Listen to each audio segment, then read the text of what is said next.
Could really use some nut mix to go with my Rocky Mountain Roastery coffee. It's delicious. All right, I'm hanging out with Kris Manguso, County Commissioner, right here in Grand County, District 3. Yes, sir. And now, do the residents of District 3 vote you in, or does it everyone? So everyone gets to vote on all the commissioners. Correct. That is not specific like a town mayor or whatever it might be. That's right. Okay. So I understand you've diversified your portfolio and you've got a weed business as well. Is that correct? Noxious weed control business. Noxious weed control business. Correct. How long have you been doing this?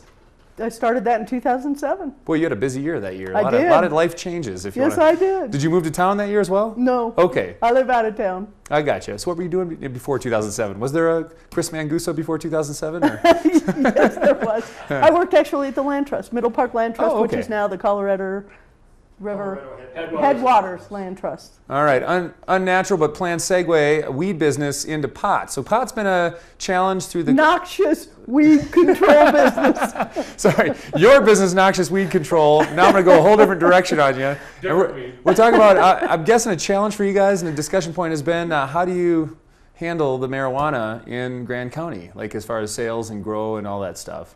So right now we've got a few shops over in the Fraser Tabernash area, and then we have a newest addition, not in Winter Park, but near Winter Park here on Highway 40. So that's surrounded by Winter Park almost. And so what is your role in the process of allowing or not allowing, or? We make the final decision whether to permit them or not. So the permits do come through the Commissioner Board? Unincorporated Grand County, yes. Okay, so you've permitted, oh I see, so the ones that are in Fraser, that's Fraser's job. Correct. So the towns actually manage their within own their incorporated areas. Yeah. Okay, so you guys have allowed 2 now. So is that a debated point on them? Well, 2 retails, yes. 2 retails, okay. We have Igati and Tabernash and what's called in? Serene Wellness from Empire has moved into Winter Park. So. Yep. Okay, so is that a discussion point on the Commissioner's Board? Are you all fully in favor? Is it a lot of great revenue for the county? I know a lot of people come to town and say you guys must be bankrolling that. You know, it's really not. It's a 1% sales tax. So we don't collect anything else. There's no extra tax on that. It is just 1% on grocery, on pot, on whatever it might be, on your ski pass. There you go. Okay. So everyone fully in favor? Get as many shops in town as we want, or out of town as we want? Or you know, the driving force behind that is the needs, the wants of the adult inhabitants of the neighborhood. So in every one of those, that's what we've really given the most weight to. So Grand Lake applied for 2 of them. Outside of Grand Lake, on the way up, they applied for, there were 2 different people that came forward asking for marijuana retail facilities up there. And the neighbors came out 100% against them. We got very few signatures in favor, but hundreds against. Really? Okay. So we did not permit Easy decision, them. People have spoken kind of thing. And what we're getting down here is that the neighbors are okay with it. So as a commissioner, you're not letting your personal bias Can't. affect it. You got to represent the public that puts you in. That's right. So you guys are doing. And it's in their neighborhood. So you're doing your job is what we're hearing. You know, that's great to hear. I believe we are, yes. All right, so we're going to jump over and talk budget now. It's everyone's favorite thing. And you guys are running kind of a zero balance budget. We are going this year zero-based budget. I'm sorry, zero-based budget. What does that mean? It means that every department, and this is a big change for the county. Every department starts at ground zero, so nobody gets any money. So they have to go through their entire spending for the past couple of years, and let's use Road and Bridge because that's an easy one. How much money did they spend plowing the last couple of years? So they take that and they say, we spend this much money on plow blades, this much money on plows, this much money on gas, you know, on fuel for the diesels, or so they have to do that with everything. So this is like an audit. I mean, this is like a.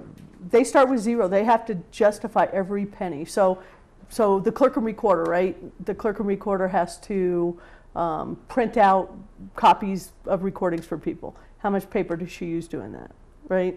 Yep. Everything has to be justified. Accounted for.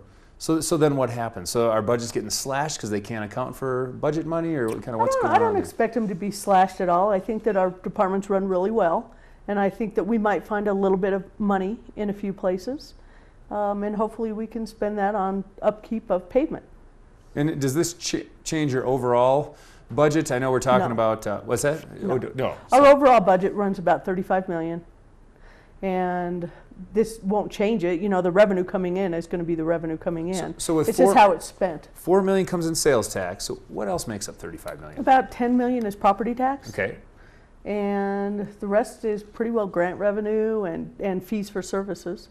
Again, you pay clerk and recorder every time you go in to record a document every home. So the sales tax is 10%, not even, less than 10% of your total revenue for the year. Less So than who's 10%? writing these grants and where's the money coming from?